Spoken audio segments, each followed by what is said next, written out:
All right, Rabbi, say good morning. Let us begin. Begin by thanking our sponsors, to thank all of our Talmud Torah sponsors, to thank Czinn Teri Kahn Czinn for dedicating all the Shimmy Batsheva this month in honor of the birth of their first grandchild, Adin Tzvi Hochbaum, to thank Benjamin and Elys Wohl from Eretz Yisrael for thanking all of those who help to spread the Torah from all the Shiurim, Baruch Hashem, to here in Baltimore and to Eretz Yisrael and beyond, specifically to Moishe Abramson, to Jeremy Lasson, but to all of those who help Baruch Hashem to make this year possible. To thank Shimmy Batsheva Messing for dedicating all the Shimmy Batsheva this month in honor of the Bas Mitzva of their daughter Lilah. To thank Paul and Kathy Pollack for dedicating all the Shimmy Batsheva this month in memory of Paul's parents, Shmuel ben Zechariah, his mother Leah bas Avrohom, and great-grandmother Tziril bas Rav Dov. To thank our Daf Yomi sponsors, Moishe and Abramson, for dedicating the entire parak of Pesachim in the schus of a refuah shlema for Daniel Meir ben Chana, and to thank Bobby and Lisi Lilienfeld from Boston for dedicating the daf today in celebration of their newborn son, Matanya Zev, who Baruch Hashem was zocheh to enter into the bris of Avram Avinu on Rosh Chodesh Nisan. We hope that in the merit of our Talmud Torah, he will be zocheh to go into Torah, to chuppah, and to meisim tovim. And also with that, let us begin. A very exciting daf ahead of us today, and really a very special thank you to all of our sponsors. So to begin, today's daf is Kuf Tesvav 115, and we are picking up in Meretz Hashem on Kuf Yud Daled Amud Beis 114b. So we left off really right after the period Maishnei Tavshilin. So we spoke a little bit yesterday about going ahead and using lettuce for both karpas and mar. We're going to come back to that sugya in Meretz Hashem in just a little bit, because we're not quite finished. We have to look at the halacha lamaisa there as well. So we are picking up in Meretz Hashem Kuf Yudal Amud Beis right across from Tosas Achlan. So Mashnei Tavshilin. So the Mishnah says you have to bring out two cooked foods, two Tavshilin. So what does that mean? What do you mean two cooked foods? Amar Rav Huna, silka va'aruza. So Rav Huna says it refers, silka literally means are beets, and aruza is rice. Two cooked foods. Rava hava mehadra silka va'aruza. So Rava used to get beets and rice. Why? Horil benafik mupumei de Rav Huna. So said it's so beautiful. That's what it means. That's what it means to be a dedicated Talmud to a Rebbe, right? So Rav Huna said rice and beets. So ultimately, again, what did Rava do? He got rice and beets. Why? Because it's what his Rebbe said. It's such a beautiful nature of that relationship. So Amar Rav Ashi Shema Minad Rav Huna. So first of all, you can see from Rav Huna's position something very interesting. Less dechayish lahad Rabbi Yochanan ben Nuri. That obviously Rav Huna does not hold of the position of Rabbi Yochanan ben Nuri. Because what does Rabbi Yochanan ben Nuri say? Disan Rabbi Yochanan ben Nuri Omer Orez min daganhu v'chayavan achimutz kares. Because Rabbi Yochanan ben Nuri holds that rice is a type of grain, and one would be chayiv kares if it becomes chametz. So I will say the fact that Rav Huna, for the two cooked dishes, one of the two cooked dishes is taking rice, indicates that he does not subscribe to the position of Rabbi Yochanan ben Nuri, that halacha l'maisa rice could become chametz. V'adam yotze b'yidei chavasa. Basically, I will say literally, according to Rabbi Yochanan ben Nuri, rice is a grain. That's essentially what he's saying. Rice is a grain, and therefore halacha l'maisa, if it becomes chametz, you're chayiv, and you could also make matzah out of rice. Chizkiya Amar Chizkiya says afilu dag ubeitza alav. So Chizkiya says no, you bring two tavshilin, but for two tavshilin it counts if you bring a fish with an egg that's over it. So again, often when you are roasting a fish, you would put an egg on top of it, I guess either to like a glaze or something else. So again, the fish and the egg that's smeared on top of it counts as two tavshilin. But what Chizki is introducing is that lav dafka, the two tavshilin have to be two independent entities. It could even be one entity with another tavshil on top of it. Rav Yosef Amar tzarech shnei minei basar. Rav Yosef says no, you need two types of meat. The shnei tavshilin are two types of meat. Echad zecher lePesach, ve'echad zecher leChagiga. One is to remember the carbon Pesach, and one is to remember the carbon Chagiga. Ravina says afilu garma ubishula. Ravina says even if you take a piece of meat and the broth or the soup and the gravy in which it's cooked, that also counts as two tavshilin. So I will say this Gemara is very important because halacha l'maisa, the Mishnah introduces us to the concept you need two tavshilin. Now, why do I need two tavshilin? What's the symbolism here? So one is zecher lePesach and one is zecher to the karban chagiga. So the two cooked items represent two different karbanos. Now I will say Tosas brings down an interesting discussion over here. that the quotes over here, the Rabbeinu Hananel, who says that the two foods are prepared in two different ways. The piece of food that is Zecher LePesach is roasted, and the piece of food which is Zecher LeChagiga is cooked. It's cooked. So Tosfos points out that in fact that is incorrect. Both are supposed to be roasted because even the Chagiga was only prepared roasted as well. That's Tosfos Divrei HaMaskil Shnei Minei Basar. But I just want to draw your attention to one other Tosfos. Tosfos Echad Zecher LePesach ve'Echad Zecher LeChagiga. Both say this incredible Tosfos that is halacha l'maisa for this year. The Tosfos says Kishachal Yudal Lios b'Shabbos. When Erev Pesach falls out on Shabbos, you may have heard in passing that that's the matzah of this year, that Erev Pesach is falling out on Shabbos. Some people are talking about it. Ein tzarich rak bishul echad. Interestingly enough, Tosfos says you only have to cook one of the items. Why? The chagigas yodalet eno dochas Shabbos. So what Tosfos says is when Erev Pesach falls out on Shabbos, you don't need shtei tavshilin. You only need one. You only need a cooked item corresponding to Karban Pesach. Why? Because Rabbi said when Erev Pesach falls on Shabbos, they would not bring the Karban Chagiga on Erev Pesach. Right? Remember again, it's only the Karban Pesach that's Docha Shabbos, not the Chagiga. Therefore, says Tosfos, when Erev Pesach falls on Shabbos, at your Seder on Matzah Shabbos, you only need one cooked food, not two. Not two.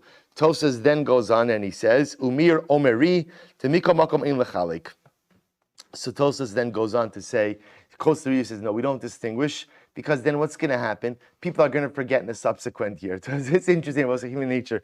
Human nature is sometimes, don't change the plan. Just don't change the plan. The plan is the plan.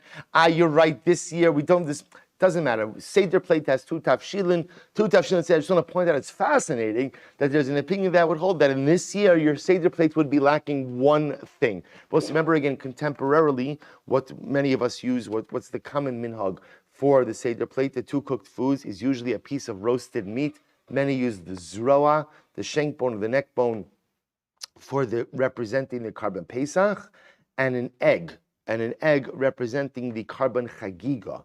That egg is a tavshil, the egg is cooked, and remember again, it's important, the minhag is to roast the egg as well. One could fulfill that ultimately just by singeing the egg. But again, we roast it as well because of this Tosfos. Even if you could cook the egg if you want to, but you have to roast it as well. And those are the two tafshilin. The roasted meat corresponding to the Pesach, the roasted eggs corresponding to the Chagiga. Why an egg? So again, the minhag developed because an egg is also the food of Avelim.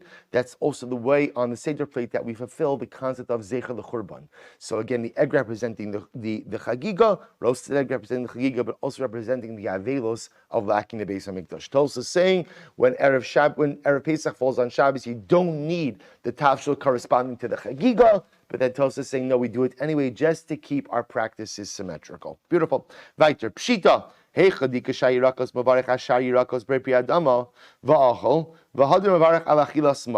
we'll say, remember again, going back a little bit to yesterday's discussion. So we're eating vegetables at 2 times over the course of the Seder, right? I'm eating a vegetable of some sort for karpas, and I'm also eating a vegetable for mar. We'll get to the sugyas of mar, and we're going to see that again. The halacha says, l'chatchila, one should use lettuce for mar. That's the lechatchila. So we're operating now under the assumption that karpas requires yirakos, a vegetable, and mar is eating a vegetable. In an ideal world, you're using different vegetables. Using different vegetables. And then what I'm going to do is, for karpas, I'm going to make a brei pri adama, and I'm going to have in mind when I eat the karpas that what? That the berchos hanen, the brei pri adama that I'm making on karpas also goes on what? On maror. But yet, when I eat maror is going to get its own bracha of alachilas maror, which is a birchas hamitzvah. Birchas hamitzvah. Brei pri adama is a birchas hanenin, a bracha that you have to make before you eat, and alachilas maror is a birchas hamitzvah. So that's the Gemara saying over here. Pshita heicha de'ika shayirakas v'varach shayirakas brei pri adama. When you have other vegetables that you're using for karpas, you'll say brei pri adama and karpas. Va'achil, and again you eat the karpas, and again you have in mind that the brei pri adama and karpas should devav upon maror as well. V'hadim avarich alachilas maror va'achil, but then you eat maror and you say alachilas maror. Beautiful. However, what about the following case? We'll say heicha deleka elachasamai. We'll say what happens if all a person has is lettuce? What happens if all I have is lettuce? Which now means that I'm going to be eating lettuce twice over the course of the Seder, once during Maror, once during Karpas and once during Maror. So we'll say, what's the Shaila? The Shaila now is, what do I do lagabe brachas? So we'll say, listen, here we have an interesting machlokes, Rav Huna Rav Chisda. Rav Huna, mevarich meikara amaror b'rei pri adama, va'achil, ulubasof mevarich ale al achilas mar va'achas. So Rav Huna says, okay, it's very simple. You're going to eat lettuce twice, once during Karpas, once during Maror. The first time you're going to make b'rei pri adama, on the lettuce for karpas, and then later on by maror you'll make al achilas maror. That's it. So the Gemara says, top of Kuf Tesvav, maskif lo Rav Chisda. Rav Chisda says that's ridiculous. La'achar shemile kreiso hemeno chozer umavarech aleh. So you're going to tell me now, literally, you filled your stomach with karpas, right? You filled your stomach with lettuce by karpas. It's true you made a brei pri adama, but now only later on you're going to make al achilas maror. So Rav Chisda says that doesn't make any sense. I understand now that essentially, we'll say, remember again, what's underlying this very important machlokes over here, this very important point is, we said in yesterday's shir, where does maror belong? Where does maror belong? After matzah, right? After matzah, that's where maror belongs. Al matzos umirorim yochluhu. The pasuk speaks about maror after matzah. So maror really belongs after matzah. The problem is now I'm eating lettuce, which is maror, for karpas. So Rav Huna says, okay, so we're going to make hadama by karpas, but the birchas hamitzvah al achilas maror will go later on by maror. Comes along Rav Chisda, Rav Chisda says, la'achar shemile kreiso hemenu chozim mevarech aleh. I don't understand. How can you delay the bracha of al achilas maror? If what? If what? If you ate maror already. It's very nice that you're calling it karpas. You could call it whatever you want, but what is it? It's maror. It's maror. So now you're going to tell me you ate all of this maror by karpas. It's true you said adama, but how can you eat the item first and not say the brachas of al achilas maror if you're eating maror as well? Therefore, el amrav chisda meikar mavarech alei brei pri adama the al achilas maror va'achil ulubasof achil achilas chasa below bracha. So Rav Chisda says, therefore, if it turns out that you are using the same vegetable, you're using the same lettuce for karpas and for maror, Rav Chisda holds the proper protocol is as follows: make brei pri adama and al achilas maror. Ultimately, again, by in the part of the seder that we call karpas. So effectively, according to Rav Chisda, you're going to fulfill the mitzvah of maror out of order. Out of order, you're going to go ahead and fulfill the mitzvah of maror all the way in the beginning by karpas, and then when you get to maror in the seder again, you'll eat maror again, but without what? Without what? Without a bracha, because you've already made your adama and your al achilas maror earlier on. To which the Gemara says, "B'surya avdi Rav Huna." In Surya, they did like Rav Huna. So we'll say, so fundamental machlokes. So again, just so you see, so Rav Huna is telling me again, this is a very specific case. That's why ideally we're using a different kind of vegetable for karpas than I'm using ultimately again for maror. But in the event that I don't have another type of vegetable, all I have is lettuce. So Rav Huna will say, no problem, hadama by karpas, al achilas maror by maror. Rav Chisda, you can't do that. You make hadama and al achilas maror by karpas, and you'll just eat more lettuce for maror later on, but without a bracha. So in Surya, they conducted themselves like Rav Huna, Rav Sheshes braid Rav Yoshua avik Rav Chisda, and Rav Sheshes the son of Rav Yeshua paskin like Rav Chisda v'hilchasa, and I will say the halacha is kavasei Rav Chisda. The halacha, in fact, is like Rav Chisda. I'll just show you this. Interestingly enough, sorry. So the Shulchan Aruch paskins this way. So this is in Taf Ayin Hey. So the Shulchan Aruch paskins and says, I'll just read it to you. Shulchan Aruch writes as follows: Im ein yerakos letzibul rishon. If you do not have any vegetables for the first tibul, for the first dipping, which is karpas, rather elamar, all you have is your maror. Yivarech halav b'tibul rishon brei pri adama v'ala achilas maror. This is very interesting. So therefore, halacha l'maisa, Shulchan Aruch passing is like Rav Chisda. If for some reason you don't have another vegetable for a charoses, you'll make all of the brachos by karpas. So you'll make again hadama, al achilas maror by karpas, and then you'll eat maror again later on when it's time for maror, but without what? Without what? A bracha. Now we'll say what we're going to see is, so how do you distinguish between karpas and maror? How do you distinguish? We're going to see in just a moment. Here's the difference. In karpas, you're dipping in salt water, and in maror, you're dipping in charoses. That is what's going to distinguish. In this case, where you're using lettuce for both, that's what's going to distinguish ultimately again between karpas and mar. Good. So we'll say that, and that again, that's halacha l'maisa. That's halacha l'maisa. So the Gemara goes weiter. Amar Rava, Amar Ravina. Sorry, Amar Ravina. Amar li Rav Misharshia Breid Rav Nosson. Hachi Amar Hillel Mishmei di Gemara. We'll say here we go. This is incredible. Lo nichrich inish matz. I'm sorry. Did I skip? Oh, thank you. Rav Acha Breid Rava Mahat. Thank you. Rav Acha Breid Rava Mahadra Ashayirakis Lafuki Nafshi Mipluksa. Oh, so we'll say so again. So you see, comes along Rav Acha Breid Rava and says, better to get a different vegetable for karpas in order to sidestep this machlokes. We'll say very, very important yesod. By the way, we begin to see this theme over and over in the last couple of dapim, which is where we'll say what? That sometimes it's good to engage in conflict, and sometimes it is better to sidestep conflict. Right? This goes back to our sorcery Gemara, the dircha achrina. Right? What's the halacha if you see two women sitting on two opposite sides of the road? What is that? Kishuf. And therefore the Gemara says, what should you do? Find a different road. Very important yesod in life. That sometimes the best strategy is to avoid conflict. And the best strategy is to avoid challenge. So here the Rava says, you know what? Just get a different vegetable for karpas. And we'll say, what is it? To get a different vegetable for karpas, what does that require? It just requires thinking ahead. Like most times in life, the best way to avoid challenge is to be a proactive thinker. Sometimes we find ourselves in difficult situations in life, and it's simply because we didn't think, we didn't plan ahead. A person has to be roa as hanolad in life. So you want to avoid machlokes, don't wake up to the reality of what you're using for karpas at the seder itself. You want to avoid conflict in life, you want to avoid Yetzirah in life, think ahead and try to figure out what the proper path to take is. Incredible yisod. Amar Ravina, Amar li Rav Mishar Shebrei Rav Nosson, Hachi Amar Hillel, Mishvei di Gemara, Lo nichroch inish matz umar bahadi adadi, v'nechol. A person, Hillel says, should not go ahead and literally wrap matzah and maror together and eat it all together. Why not? Mishum the Tziril, because again Hillel holds, matzah bisman hazeh d'oraisa. Matzah, even without the carbon pesach, is d'oraisa. Maror d'Rabbanan. Maror is only d'Rabbanan, because let's remember again, matzah itself has its own separate independent mitzvahs aseh. Maror does not. The only time maror comes up is in conjunction with carbon pesach. Therefore, I will say this is a very important point. Contemporarily, matzah is d'oraisa, maror is d'Rabbanan.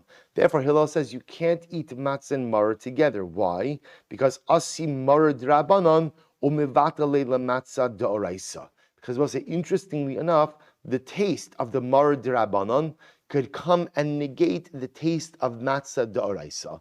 Therefore, you can't eat matzah and maror together. And even according to the opinion who holds that generally mitzvos do not negate one another.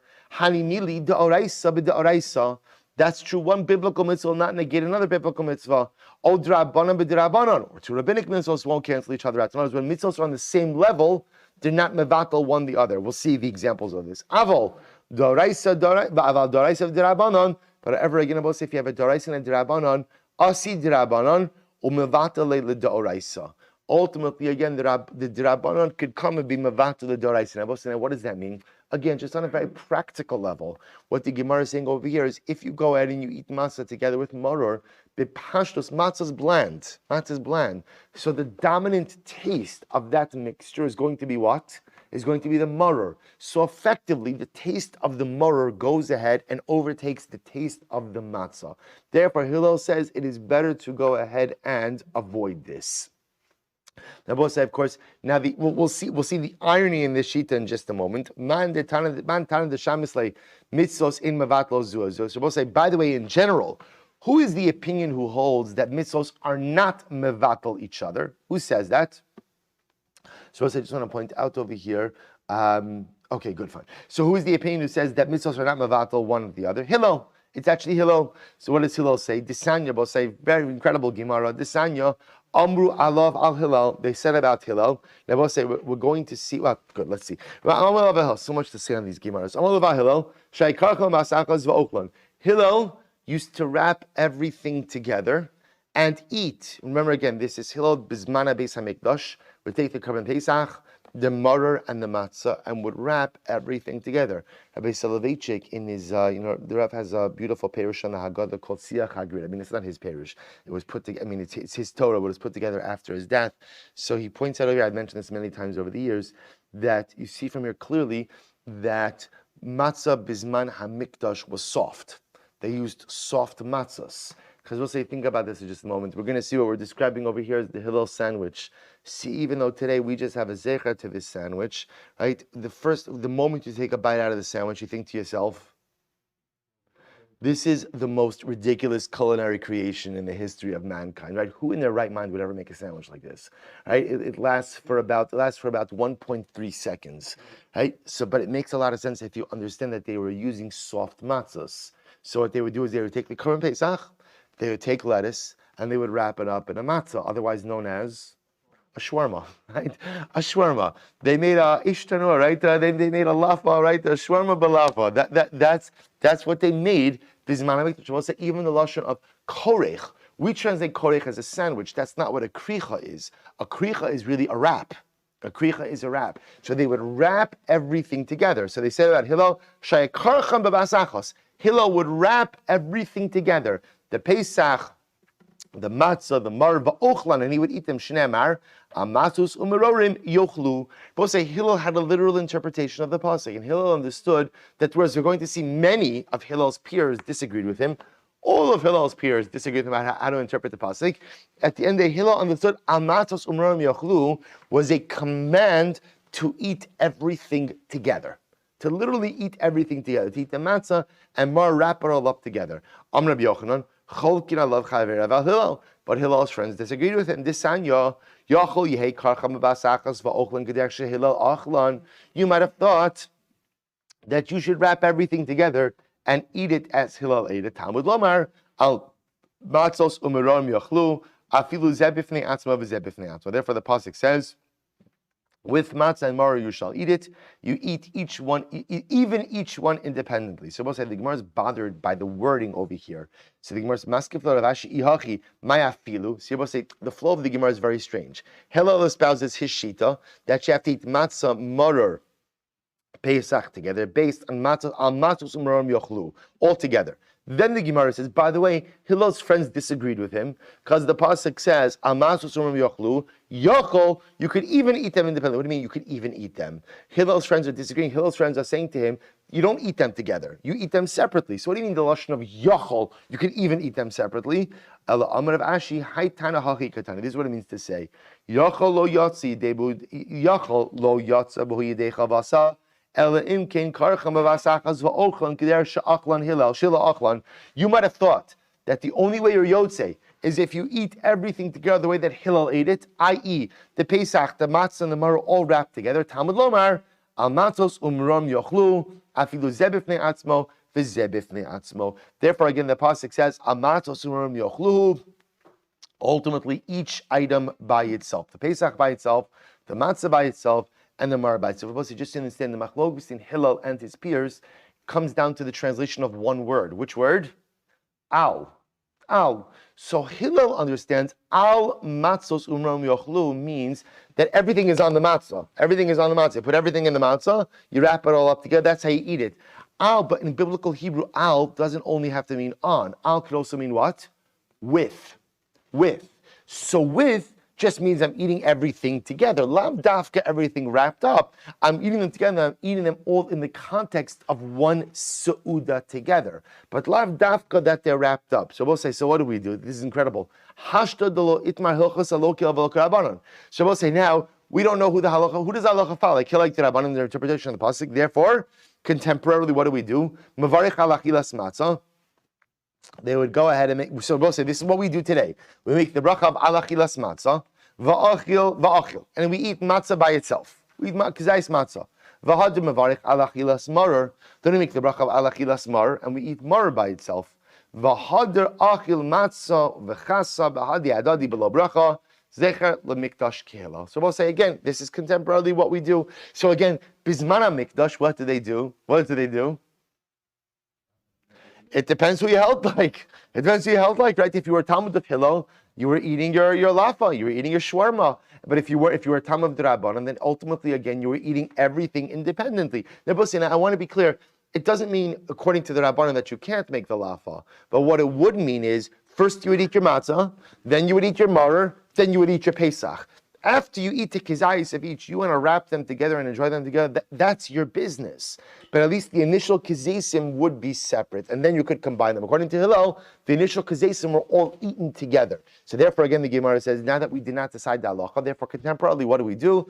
Ala chilas matzah, eat a kizayis. Ala chilas maror, eat a kizayis, and then zecher lemikdash kehilal, kach haya hillel ocha bizman shebeis hamikdash hayakayim, lekayim mashene'emar, amatzos, umirorim yochluhu, and we eat the korech sandwich zecher lemikdash kehilal. Incredible. Amar Belazar, Amar Moshia. Kol shetibula b'mashke tzarich l'tfilas daim. So we'll say again, going back a little bit. Now we're back to karpas. So what happens? So again, Belazar Yeshua says anything that you dip in liquid requires the washing of hands. So we'll say again, just simple tuman tara. If you look at the Rashbam says over here, kol shetibula b'mashkin kigon yerek b'kusach. So if, for example, if you dip a vegetable in kusach, let's say, can't go too long without talking about kusach, right? Everybody's favorite Babylonian dish of curdled milk, right? Moldy bread mixed together. So remember, again, that was a dip. Interestingly enough, we saw before, people made kusach in different ways. Some people made some people made like a thicker kusach. Some people made a liquidy kusach. Okay, here obviously some made a liquidy kusach. So a person goes ahead, for example, dips a vegetable into kusach or bechomes or into vinegar. Rashbam says, tzarich netilas yadayim. Person has to wash their hands before partaking of that wet vegetable. Mishum mashke shayadayim shnios v'chalapos lasatshuma metami mashkim lios tchilas. So we'll say again, very simply. Remember, Chazal were gozer on hands, unwashed hands. That unwashed hands have the din of a sheni latuma. A sheni has the ability to convey that same level of tumah to liquids, which could then potentially convey tumah to the food. So therefore, again, the halacha is anytime you're going to go ahead and touch a food item which is wet, which has come in contact with liquid, you have to first wash your hands. Of course, we're not makbid on this throughout the year. The one time of the year that we are makbid on it is when? The Leil HaSeder, which is why we wash by urchatz. This is why we wash before karpas. And also just point out, interesting enough, different minhagim by washing by urchatz. By some of the minhag that everybody washes before urchatz. Others have the minhag that only the Baal HaSeder washes before urchatz. Again, we're going to see very simply because it's not really a halachic washing, but rather once again it's something done kadesh yishlu atinokos. It's done in order to get the children to ask. We're not actually makbid on this halacha of tumah. So again, just different minhagim. Some everyone, some just a Baal HaSeder in any event. So the Gemara says, Kol shetibula b'mashke tzarich netilas yadayim. Therefore, again, anytime you dip a vegetable in a liquid, you require netilas yadayim. Amar Apabba shmamina. Therefore, Apabba says, you see from here that what? Hai chassa. This lettuce that we're talking about, Amud Beis, tzarich l'shake becharoses mishum kafa. You have to dip. Now, both say there's a lot of things going to be happening over here now. So comes along Rav Papa and he says, you see from here that when it comes to maror, you have to fully immerse the maror in charoses because of kappa. Now, both say, what does this mean? Take a look at the Rashbam. So the Rashbam says over here, tzarich l'shake becharoses mishum kafa, aras. So we'll say, so again, some translate kappa as some type of poison, right? Some type of poison. Others translate as some type of worm. There's something harmful that resided in Talmudic lettuce. The karpas has the ability to neutralize that poison. Well, so it tells you the power of karpas, by the way, right? It has the ability, especially, remember, they don't do it anymore, but do you remember again, the Tells used to send out the packaged karpas. Nothing like getting karpas in the mail. Mamish, that's a good day. I don't think they do it anymore. At least I haven't seen it in years. But it always struck me that the durability of karpas, what other ready-made food item can you go ahead and pack up and send in the mail from Cleveland, right? Pretty impressive. So anyway, so the Gemara says that the karpas, if you dip the maror, if you dip the lettuce into karpas, it neutralizes that poison. Now, both say, now, why is this coming up over here? So if you finish the Rashbam says, "V'hilchach tzarich netilas yadayim letibo rishon kidla kamon sharnogei b'mashkin kishemekshakea es hachazeres b'charoses." So both say this is very interesting. So Rav Papa is just saying, now we're kind of mixing and matching here a little bit, because remember what did we just say, that if you're going to use maror, let's say you're using lettuce for karpas. So remember again, we pass like Rav Chisda, and therefore Allah Chalamais, I'm going to make the bracha of hadama and alachilas maror by the initial eating. We assume beforehand that, at least according to the Shulchan Aruch, that the distinction then between karpas and maror is what? Karpas is going to be dipped in salt water. Maror is going to be dipped in charoses. There's only one problem with that. If you hold that the reason we dip lettuce into charoses is to neutralize the poison, which is there inside of the lettuce, then of course you have to dip it in the charoses in the beginning. So that's kind of where Rav Papa is coming from. Rav Papa is assuming if halacha l'maaseh you're using lettuce for karpas, you're going to be dipping that lettuce in charoses by karpas as well. In which case, there's really no distinction between karpas and maror. They're just happening at different parts of the Seder. Anyway, they're both say, but again, for our purposes now, because you're dipping the lettuce into the charoses, fully dipping the lettuce into the charoses, therefore again, the lettuce is being dipped into a liquid. Their charoses was liquidy. It's being dipped into a liquid, and therefore it requires washing before you go ahead and partake of it. By the way, the Rashbam goes on to also quote the other opinion that kapha is not a poison, but rather, again, it's a type of tolas, a type of worm. But again, I pointed out to you. Back to the Gemara. Second line, kuf tes vav amud beis. Because if you think lo tzarich l'shakuye, that you don't have to immerse the lettuce into the charoses, netilas daim lamali, then why would you require any type of netila before partaking of the lettuce? Ha lo naga. After all, again, it didn't come in contact with liquid. So Rav Papa is just pointing out over here. So we'll say it's kind of like a number of worlds colliding over here. Assuming that he's just using lettuce as the example for karpas, and assuming that if you're using lettuce, then halacha l'maaseh you have to fully immerse it inside of the charoses. Then now you have lettuce, a vegetable, which has come in contact with a liquid, and therefore halacha l'maaseh that's why urchat I have to wash before I partake of the lettuce. Maybe not. Maybe you don't have to immerse lettuce inside of karpas. The kappa meirecha mayis. This is great. Maybe the kappa is neutralized simply from the aroma of the karpas, of the chazars, of the charoses, right? Maybe the scent of the charoses is so strong that it has the ability to neutralize whatever this poisonous component inside of the lettuce is, without the lettuce being immersed inside the charoses itself. Well, if that's the case, then why do I have to wash before partaking of it? The Gemara says, Dilma mishakule. Out of a concern that, although I will say interesting, according to this approach in the Gemara, the way that charoses works is not through immersion.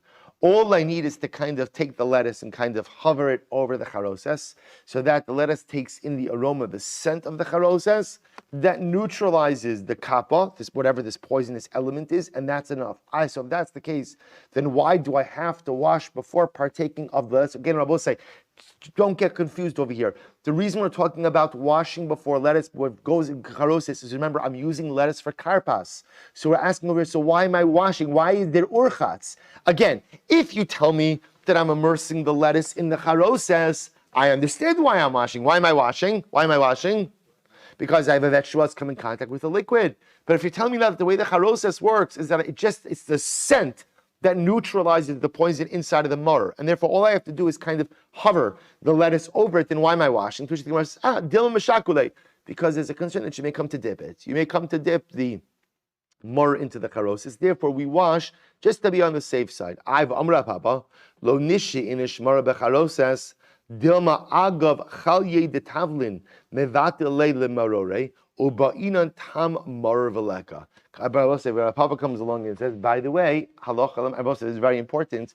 When we go ahead and we put the mar inside of the charoses, one should not go ahead and leave the mar inside of the charoses, lest one go ahead and be mevatel the taste of mar. So we'll say, so remember again, let's take a step back from this conversation just a little bit.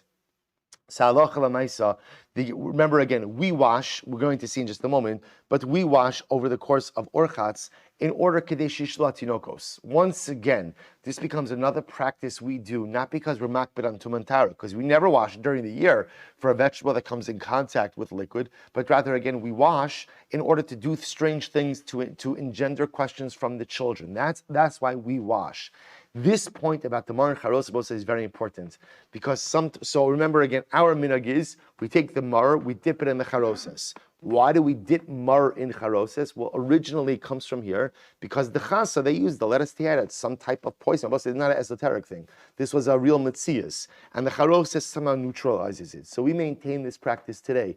But this is very important because Rabbi say we do not pile charoses on top of the mar.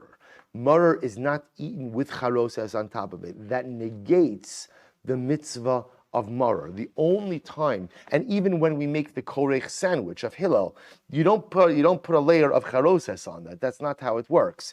All the sandwiches is matzah and marar that's dipped in charoses. It's a dip. It's a dip. When you eat marar, all it is a dip. If a person ends up putting charoses on top of the marar, it's actually possible that they have not fulfilled the mitzvah of marar. Because again, we all know that the taste of charoses will certainly overpower the taste of marar. The whole yisod of marar, as we're going to see, is you have to have a taste of marar. Matzah lav dafka, you have to have a taste of, as we'll see. But marar, you must have a taste. So if a person piles charoses on top of the marar, it's quite possible that they have not fulfilled the mitzvah of marar. Good, so the Gemara goes weiter.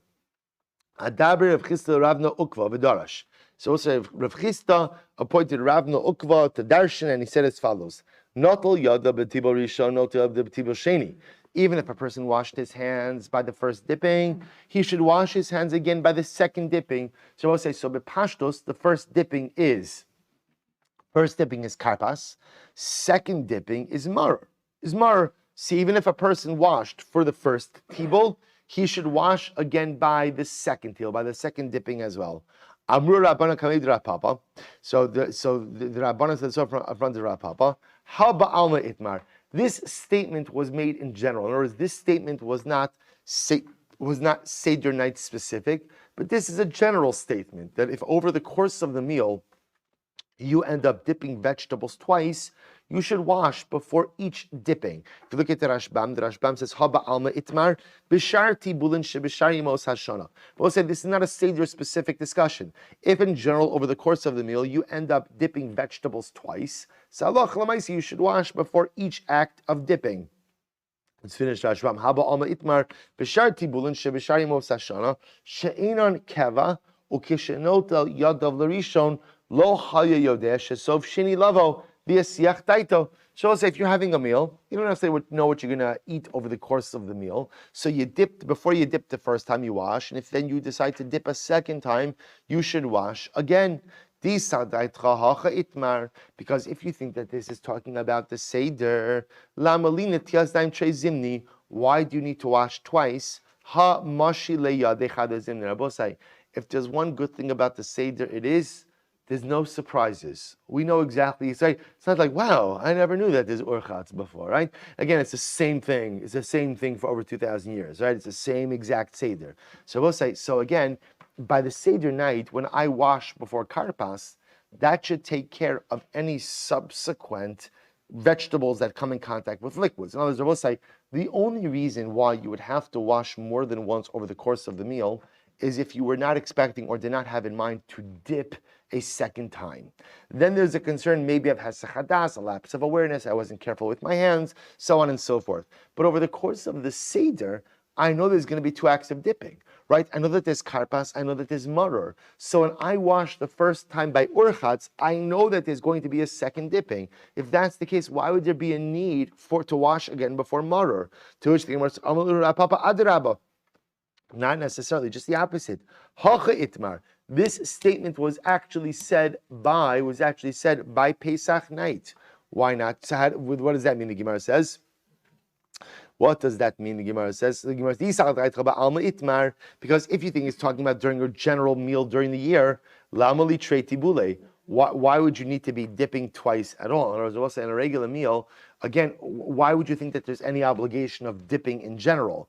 Elamai, hacha itmar, but rather, again, you have to say that this is a din brought down by the Seder, because the Seder Dafka has two obligations of dipping, right? One by karpas, right, where I take the vegetable, salt water, and the second mar into charoses. If that's the case, natilas yadayim trei zimni lamali.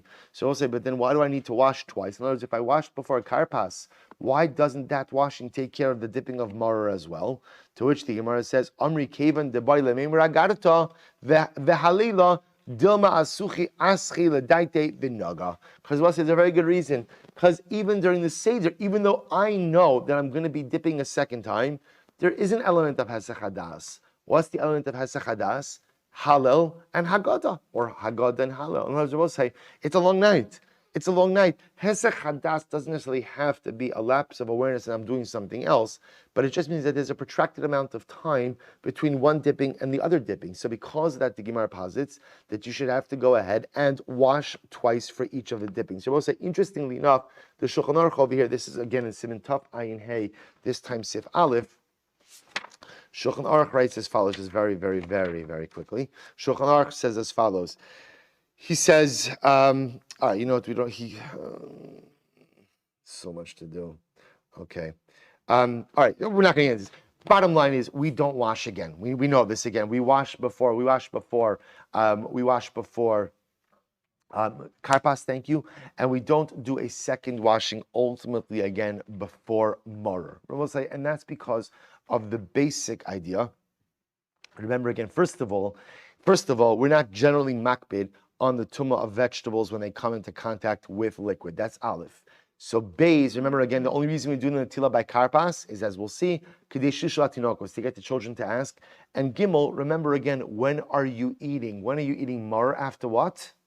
After matzah. So remember again, you've already washed. And in that case, again, you've done a real halachically bona fide netilas yadayim. Good.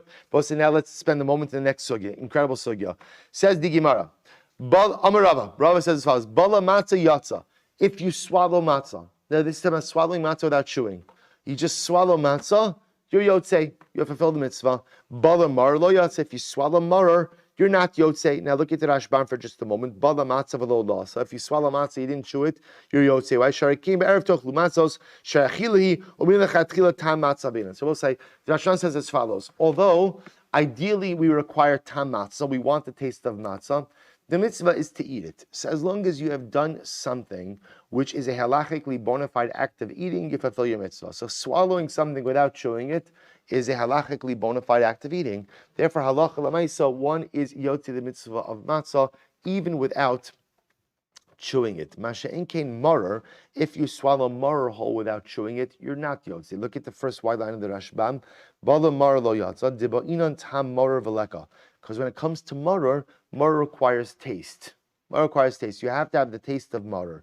And again, obviously, if you swallow it whole without chewing it, you don't have the taste. Mishum hachi kabed rachmana lemarer es piv shal ochel zecher levayimareru es chayehem. Kach matzasi kasa b'chal asar perish shavin chanela. So we'll say. So this is incredible. He says, Rashbam says, when it comes to maror, maror is not simply a din in achila. But maror is a din in remembering the bitterness of the servitude. The only way to do that is to taste the bitterness. So I'll say a fundamental distinction between matzah and maror. By matzah, the din is achila. So as long as I've done an act of achila, then Allah l'maisam yotzei. Swallowing something whole without chewing it is an act of achila. Therefore I'm yotzei. But by maror, the din is in the taste. The din is in the taste. Remember again, maror is to remember the bitterness of the servitude. So if I swallow it whole without chewing it, no bitterness, I'm not yotzei. Bala matzah and maror. What happens if a person swallows matzah and maror together? So again, yedei matzah yatza, yedei maror lo yatza. You're yotzei matzah, not yotzei maror. Karchon b'siv. Now this is an interesting case. What happens if you wrapped matzah mar siv? Siv is like a leaf, like literally the bast of a palm tree. So in this case, what you've done is you've taken matzah mar, you've wrapped it together in something smooth so you could swallow it whole. So the Gemara says, in that case, af yedei matzah nami lo yatsa. You haven't fulfilled anything. Now the reason you haven't fulfilled anything in that case is because there the matzah is surrounded by something which is not considered to be an edible object. Therefore, again, you haven't even satisfied the basic criteria, ultimately, again, of achila, and therefore you're not yotze. Good. Amr of Shimmy Batsheva Messing, matzah lefnei kol echad ve'echad, mar lefnei kol echad ve'echad, v'charoses lefnei kol echad ve'echad. So we'll say this is very interesting. So Shimmy Batsheva says as follows: everyone essentially should have a seder plate in front of them. Now, both remember again, the setup in the times of the Gemara was that people reclined. That's how we do it on the Lilah Seder as well. People reclined, and people also had their own private tables. So now we'll say, we're going to stop over. We'll pick up Emirz Hashem with this Rav Shimmy Batsheva Emirz Hashem tomorrow. Shkoyach.